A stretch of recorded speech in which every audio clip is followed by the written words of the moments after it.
புதுக்கோட்டை மாவட்டத்தில் தொடர்ச்சியாக நிலவி வருகிற சாதிய வன்கொடுமைகளை கண்டித்து விடுதலை சிறுத்தைகள் கட்சியினுடைய தலைவர், சனாதனத்தின் சிம்ம சொப்பனம், ஜனநாயகத்தின் பாதுகாவலர், இந்திய அரசியல் திசைவழியை தீர்மானித்துக் கொண்டிருக்கிற டாக்டர் எழுச்சித்தமிழுடைய ஆணைக்கிணங்க எழுச்சிகரமாக நடைபெற்றுக் கொண்டிருக்கிற இந்த கண்டன ஆர்ப்பாட்டத்திற்கு தலைமையேற்றிருக்கிற புதுக்கோட்டை வடக்கு மாவட்டத்தினுடைய செயலாளர் அன்பு சகோதரி இளமதி அசோகன் அவர்களே, புதுக்கோட்டை மேற்கு மாவட்ட செயலாளர் அன்பு சகோதரர் வழக்கறிஞர் கரு வெள்ளை நெஞ்சின் அவர்களே, புதுக்கோட்டை தெற்கு மாவட்ட செயலாளர் அன்பு சகோதரர் இரா தமிழ்ச்செல்வன் அவர்களே, எனக்கு முன்னாலே உரையாற்றியிருக்கிற கட்சியினுடைய தஞ்சை புதுவை மண்டல செயலாளர் அன்பு தோழர் சதா சிவகுமார் அவர்களே, கட்சியின் மாநில கல்வி விழிப்புணர்வு இயக்கத்தினுடைய மாநில துணை செயலாளர் கலைமுரசு அவர்களே, எனக்கு முன்னாலே உரையாற்றியிருக்கிற அருமை உறவுகளே,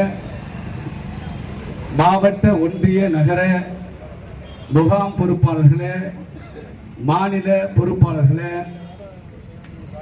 தஞ்சை மாவட்ட துணை செயலாளர் ஆர்சி ஆனந்தன் என்கிற ஆர்சி ஆதவன் அவர்களே, எனக்கு பிறகு நிறைவாக கண்டன உரை ஆற்ற வருகை புரிந்திருக்கிற கட்சியினுடைய பொதுச் செயலாளரும் விடுதலை சிறுத்தைகள் கட்சியினுடைய சட்டமன்ற குழு தலைவரும் கள போராளியுமான அன்பு அண்ணன் மாசே சிந்தனை செல்வன் அவர்களே, வருகை புரிந்திருக்கிற தோழர்களே, இந்த பகுதியை சார்ந்த பெரியோர்களே, தாய்மார்களே, வியாபார நண்பர்களே, உங்கள் அனைவருக்கும் எனது முதற்கண் வணக்கம். இன்றைக்கு தமிழகத்தினுடைய கவனம் புதுக்கோட்டை இந்த நகரத்தில் இருக்கிற சின்னப்பா பூங்கா பக்கம் தான் திரும்பி இருக்கிறது என்பதை இந்த நேரத்திலே நான் உங்களுக்கு நினைவுபடுத்த சுட்டிக்காட்ட கடமைப்பட்டிருக்கிறேன். இந்த கொடுமைகளை வெளி உலகத்திற்கு எடுத்து சொல்லி அமைப்பாக்குவதற்கான தலைவருடைய போர்படை தளபதிகளிலே முன்னணி வீரராக அண்ணன் சிந்தனை செல்வன் அவர்கள் இருக்கிறார். அப்படிதான் நம்ம எல்லாரும் இருக்கிறோம். அவர் பின்னால் நாம் இன்றைக்கு நிற்பதற்கும் அதுதான் காரணம். ஆகவே தான் இன்னைக்கு நடிகையெல்லாம் நம்மளை கடைசியா சொல்லி முடிச்சது. குஷ்பு மன்சூர் அலிகான் சொல்லிட்டாராம். மன்சூர் அலிகான் வந்து அவர் சொன்ன வார்த்தையை சொல்றேன், என்னை தப்பா எடுத்துக்கூடாது. இது எப்பா நான் வந்து அது என்ன படம், விஜய் படம், படம் லியோவா, லியோ படத்துல திரிஷாவோட நடிச்சேன். எப்படியாவது கற்பழி, எனக்கு சொல்றதுக்கு கூச்சமா இருக்கு சொல்றேன், கற்பழிப்பு சீன் இருக்குன்னு பார்த்தேன். புஷ்பா வந்து நான் வந்து கற்பழிச்சா மாதிரி, ரோஜாவை வந்து நான் கற்பழி சீன் நடிச்சா மாதிரி அப்படியே தூக்கி நான் வந்து இதுல படுக்கையில, மன்னிக்கணும் இந்த வார்த்தை அவர் சொன்னது எல்லாரும் பார்த்துருப்பீங்க, சொல்லக்கூடாது. நான் திரிஷாவையும் தொட்டு பார்த்துருப்பேன் அப்படின்னு ஏதோ அவர் கிண்டலா நக்கலா கேலியா சொல்றார். ரைட், அவர் சொன்னது தப்பு, நாமும் கண்டிக்கிறோம். விடுதலை சிறுத்தைகளும் இந்த கருத்தில் உடன்பாடு கிடையாது. மன்சூர் அலிகானுடைய கருத்தை விடுதலை சிறுத்தைகளும் எதிர்க்கிறது, மாற்று கருத்து. ஆனா குஷ்பு என்ன பேசுறாங்க, பிஜேபியில் இருக்கிற குஷ்பு, பிஜேபியில் இருப்பதால் தேசிய மகளிர் ஆணையத்தினுடைய செயலராக இருக்கிற அந்த ஆணையராக இருக்கிற குஷ்பு என்ன சொல்றாங்கன்னா, சேரி வார்த்தையெல்லாம் எனக்கு வராது, ஷேடி வார்த்தையெல்லாம் நான் பேச மாட்டேங்க. இது எங்க போய் சொல்றது? ஒரு வன்கொடுமை தடுப்பு சட்டத்தின் கைது செய்யப்பட வேண்டிய குற்றவாளி தேசிய மகளிர் ஆணையத்தினுடைய ஆணையர் என்று சொன்னால் எவ்வளவு கேவலம் இந்த நாட்டிற்கு, எவ்வளவு இழிவு! நரேந்திர மோடி அரசுக்கு இழிவு கிடையாதா? இந்த நாட்டினுடைய இழிவு கிடையாதா? இது பெண்கள் இனத்திற்கு இழிவு கிடையாதா? இதுதான் அவர் இத்தனைக்கும் ஒரு முஸ்லிம் நக்கத் கான் அவங்க பேரு, குஷ்பு பேர் குஷ்பு கிடையாது, நக்கத் கான் என்கிற இஸ்லாமியர் பேர். அப்ப இந்த சாதி இந்து மதத்தை தாண்டி, இந்துத்துவவாதிகளை தாண்டி, சாதி வெறிகளை தாண்டி குஷ்பு போன்ற இஸ்லாமியர்களுக்கு என்ன ஒரு மனநிலையை, இந்துத்துவ மனநிலையை ஏற்படுத்தி இருக்கிறது என்பதைத்தான் அவர் இருக்கிற இடம் அப்படிதான் பேசுறார். ஒரு இஸ்லாமியராக இருந்தாலும் அவர் இருக்கிற இடம் பிஜேபி, அவர் இருப்பது சங்கிகளோடு.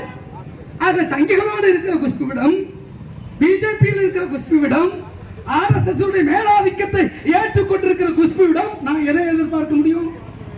அவர் மேல வழக்கு போட்டிருக்க வேண்டாமா? அவர் கைது செய்யப்பட்டிருக்க வேண்டாமா? அப்ப நான் என்னை கொடுமைப்படுத்தான், என்னை திட்டான்னு சொல்லிட்டு நீ ஒரு சமூகத்தையே இழிவுபடுத்துறைய, நீ ஒரு இந்த மக்களுடைய ஒடுக்கப்பட்ட மக்களையே நீ இழிவுபடுத்தி அந்த மொழி என்று சொல்கிறாய, இது எந்த விதத்தில் நியாயம்? நாங்க சொல்லாமா? இப்படிப்பட்ட பொதுவெளியில கூட பொம்பளைகளை விடுறதில்லை இந்த பிஜேபி காரணம். இடிக்கிறான், ஏதோ பண்றான். அப்ப இது பிஜேபியோடைய பண்புன்னு சொல்லி பொதுவா சொல்ல முடியுமா? அதுலயும் சில நல்ல பேர் இருக்கதானே செய்யலாம். என்னதான் நமக்கு கருத்தியல் விரோதியாக இருந்தாலும், கருத்தியலிலே நமக்கு முதல் எதிரியாக இருந்தாலும், பிஜேபி ஒரு சில பேர் நல்லா இருக்கதானே செய்யலாம். அப்ப இது ஒரு ஒட்டுமொத்த பிஜேபியினுடைய பண்பு என்று சொன்னால், பிஜேபி கட்சி ஏற்றுக்கொள்ளுமா, தலைமை ஏற்றுக்கொள்ளுமா? அதான் செய்யறான், அது வேற விஷயம். எல்லா சாமியாரும் என்ன செய்யறான்னு நமக்கு தெரியும். எல்லா சாமியாரும் பிஜேபியில் தான் இருக்கிறான், RSS தான். இப்படிப்பட்ட நிலைமையில் தான் நாம் இன்றைக்கு அணிதிரள வேண்டிய அவசியம் இருக்கிறது, அமைப்பாக வேண்டிய அவசியம் இருக்கிறது, அமைப்பாதன் மூலமாக அரசியல் அதிகாரத்தை கைப்பற்ற வேண்டிய அவசியம் இருக்கிறது. ஆகவே நாம் அரசியல் அதிகாரத்தை கைப்பற்றும் வரை இப்படிப்பட்ட வன்கொடுமைகளை எதிர்க்க வேண்டிய தேவை இருக்கிறது. ஆகவே தொடர்கின்ற புதுக்கோட்டை மாவட்டத்திலே தொடர்கின்ற சாதி வன்கொடுமைகளை தடுத்து நிறுத்துவதற்கு தமிழக அரசு நடவடிக்கை எடுக்க வேண்டும்.